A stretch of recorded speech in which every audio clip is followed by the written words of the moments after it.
Welcome to today's Business Spotlight, where we share insights, reflections, and pearls of wisdom from local business owners. My name is Ceri James. I'm a business coach and facilitator.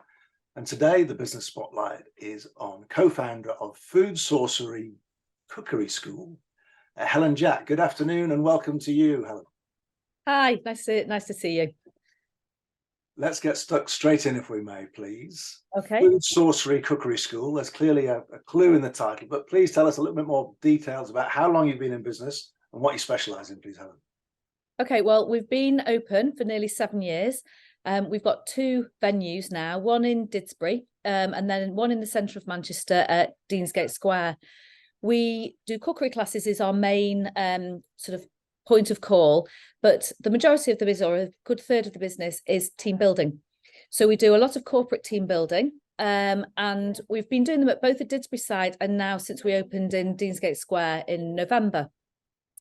The reason we opened the second site in Deansgate Square was purely for team building. We had loads of companies wanting to do a very inclusive team building that everyone can attend and something that suits everyone, not the idea of going outside and doing paintballing and the stuff that doesn't suit everyone. Cookery suits everyone. So that's why we opened Deansgate Square. And since then, we've enjoyed some great corporates coming in and doing varying different team buildings with us. The space is vast. We can fit up to sort of 80-90 people. I think our fire regs say 120. 85 has been our biggest so far, and we split all the groups up into different areas, and we do a really good team building, bespoke to what everyone wants. We originally set up the company because we had space that we knew about in Didsbury, at the Waterside Hotel. We knew the owners, they had a space. My business partner and I put a proposal together of what we could do, and from then it's been a very, very steep learning curve, but we've enjoyed every minute of it and it's been great fun. Well, we'll definitely come back to the lessons and that learning curve, Helen. You can hardly turn the television over at 7 o'clock in the evening and not come across a cooking program at the moment, Helen, it seems to me. True. So what is it about cooking and team building that seem to blend so well together, do you think? Well, the main thing with the cookery classes and everything that's going on at the moment is it's just fully inclusive. Everyone needs to be able to cook. Everyone can cook, and it's really quite a creative process as well. So the creative side of cooking means that you have to think on your feet. So from the team building point of view, when the company will come in, we can set it up to be whatever they want. If they've got a program at the moment of trying to go through a lot of change and change management, we'll put that into the program of work. If they just want to have fun, we'll do things like set up a cocktail station and they'll make cocktails, and that immediately breaks the ice with everyone and then immediately stops it being a business meeting and turns it into fun. So we bespoke whatever's needed to what the company needs. We've had a lot of graduate trainees in when they've been doing their graduate trainee selection, and it's a great way of seeing whether people can work together or not. So we change it up to whatever's needed, but it is great fun, and cooking is really good fun, and everyone can cook, and that's why it becomes so inclusive for everyone to want to do it. Graduates and cocktails, what could go wrong here? Oh, everything. So we've been through a lot of change in the last 3 years, of course, with inflation, interest rates, not to mention lockdowns, a lot more people working from home, of course. That clearly has an impact on team dynamics. How would you say that's affected your business? So it has become really, really important for people to get together. We've got loads of people who we meet where they've not met. So immediately after the pandemic, when we were allowed to get together again, there were people who hadn't seen each other. There were people who were new to business who'd never met each other in the flesh, and it was fascinating to watch them come in and how they reacted with each other and how they got on. And it still happens now. We had a group in just last week, and they hadn't seen each other. They'd worked they run a pharmaceutical company, and they'd worked really, really hard during the pandemic, delivering all sorts of solutions to the world, and they hadn't seen each other for years, and all the teams had changed, all people who hadn't got together, and so it was just a brilliant environment for them to come together and cook. And of course, what they do is they come in, they cook. As I mentioned, they can make cocktails if they want to, and then everyone sits down and eats what they've cooked. So it's a bit like a team building activity along with a meal. So the whole thing is in one space and works really nicely. Very good. So it really works to get people back together. So Absolutely. in terms of what about from your business perspective, what would be the main challenges to you today, would you say, Helen? Well, as with all business, it's cost of things changing. And how do we incorporate that into our pricing structure? How do we absorb it? And how do we get more efficiency? On a very specific basis, one of the biggest challenges, which we always rise to, is allergies and food preferences. So a lot more people have taken a vegan approach to life, and we provide all the ingredients for that, but we also make sure that they're separated in the way that they can cook, but of course still need to be inclusive in what they're doing. So we have to manage things very differently, and that's constant. And people have discovered that they've got more allergies than they ever used to before, and of course we've got to adapt to that and make sure that we can deliver what we need to. So I think two different things there. One is what's going on in the world is changing all the time. Some companies haven't done so well, so aren't able to put on team building. And through the pandemic and the cost of living crisis, other companies have done phenomenally well. And they want to reward their customers. There's definitely a difference we find in how much people these days want to talk about what they're doing in terms of their team building. So some companies don't want us to talk about it at all, them having been in or share anything on social, or they want to just do it for them, and others are very happy to shout about it.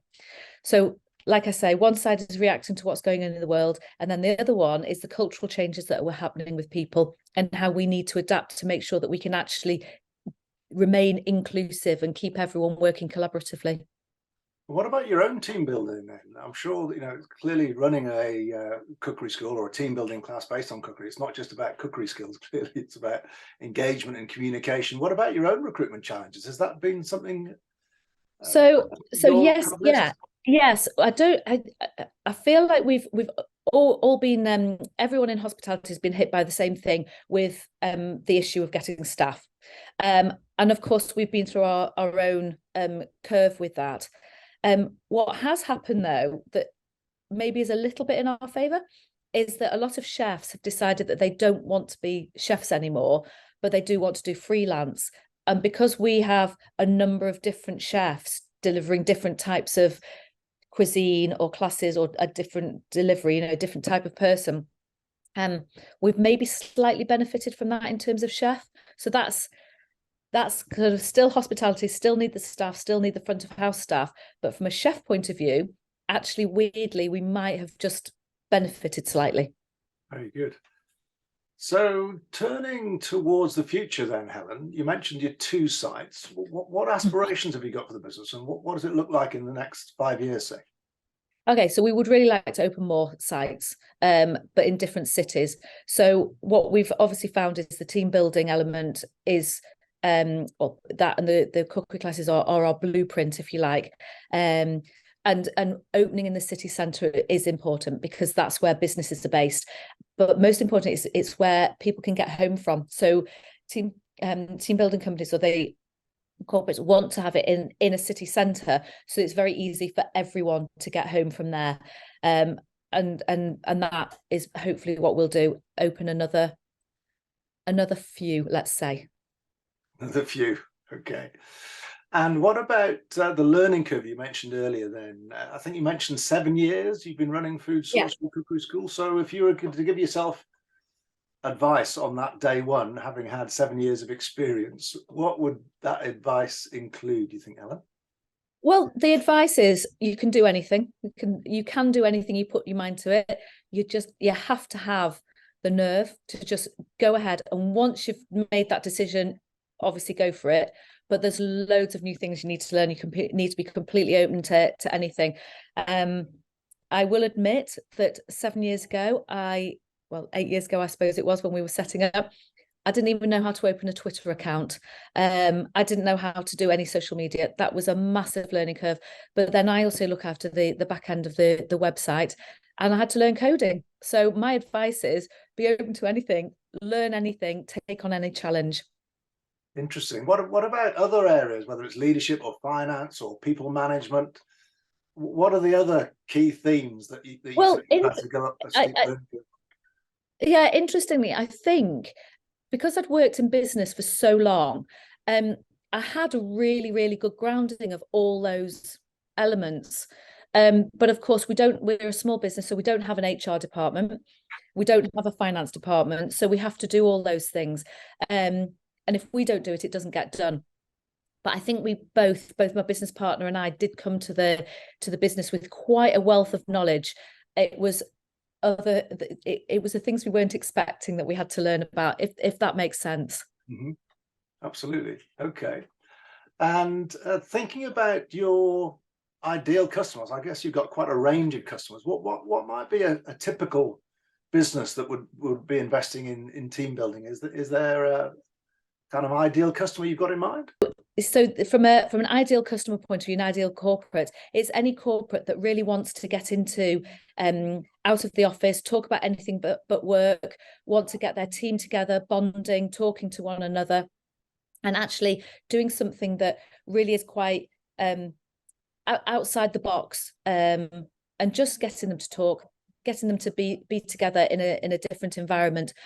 We offer team building from anything from 10 people, and as I mentioned before, up to sort of 80, 90 people we can handle.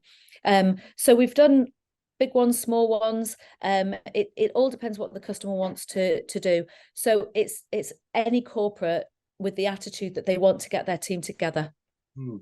What about the concept of competition? One of the challenges we spend quite a bit of time talking to business owners about is the idea of, exactly who is your competition. If you think about business coaching, for example, as suggested behind me, most businesses don't have any coaching. So arguably our key competitor is people doing nothing. Yes. Who would you consider to be your key competitors in a cookery school that delivers team building?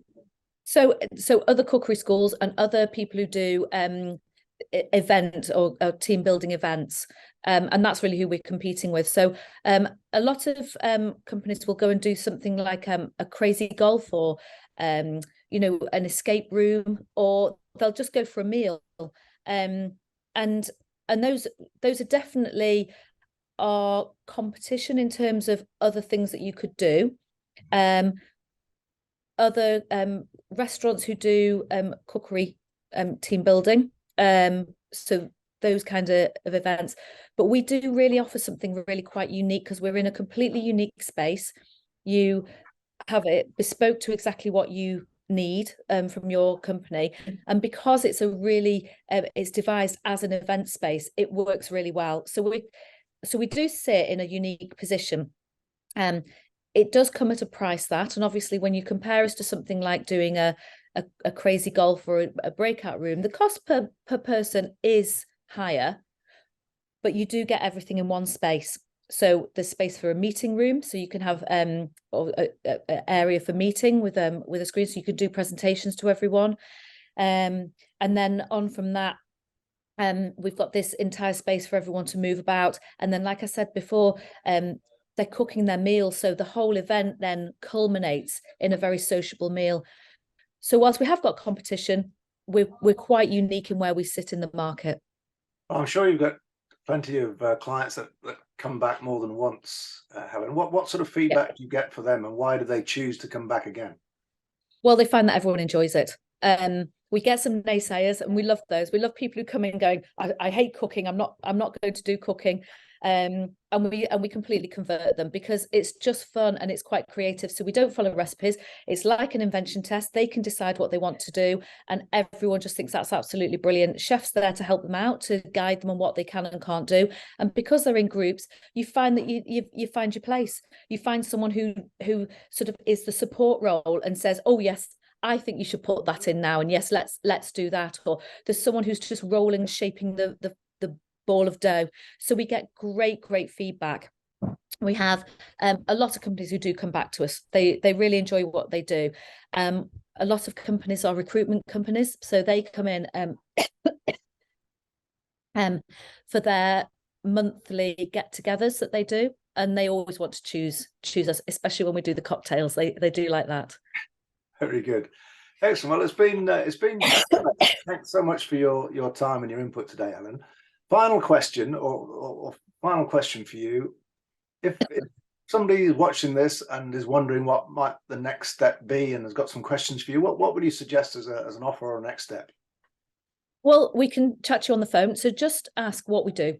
Ask what the possible is. Tell us about your business challenges and what you want to do. And we will create a bespoke program for you that suits what you want to do. It can be cooking as much or as little as you want. You can throw us a challenge that if you've got some business change, if you're changing over to be more eco-friendly with your business, we can tailor the whole event to be more eco-friendly.